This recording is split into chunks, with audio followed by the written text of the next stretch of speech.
Salut, Philippe Soupeau, la dernière nuit de Paris, les dernières nuits de Paris. Je vais vous lire à partir de la page 88, le chapitre 7. Je n'avais pas peur de l'oubli. Doucement, le printemps s'approche, le ciel semble plus jeune et les nuages s'ébattent comme des enfants. Un jour, on annonça que le champ de course de Longchamp allait ouvrir ses portes. C'était l'époque où je ne songeais plus à eux, à ceux dont je craignais de prononcer le nom. Ils étaient partis, je l'espérais, et tout s'effaçait. Paris se gonflait de lumière, les nuits devenaient plus brèves. J'allais, comme chaque année, voir courir les chevaux, retrouver cette ivresse de l'air libre. J'étais sûr de revoir les visages des fidèles et les angoisses des autres. C'était une cérémonie officielle que l'on célébrait. Tous, mes amis d'une après-midi, mes amis de Longchamp, étaient amoureux du hasard.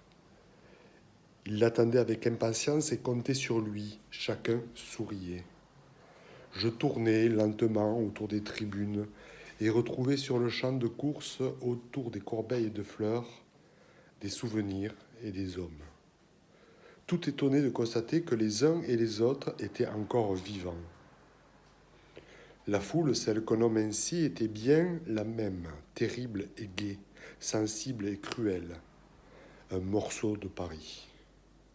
Les courses commencèrent, je perdis et au bout de peu de temps, je décidai de changer de chance.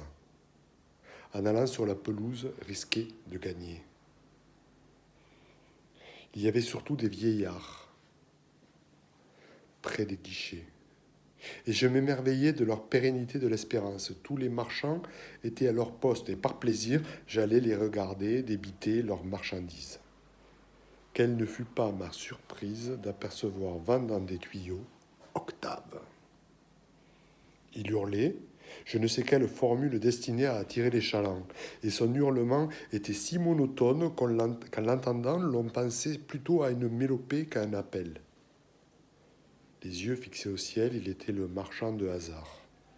Un perdant furieux et de mauvaise foi lui réclamait l'argent qu'il allait donner contre un espoir. Mais Octave n'entendait rien. Ciao.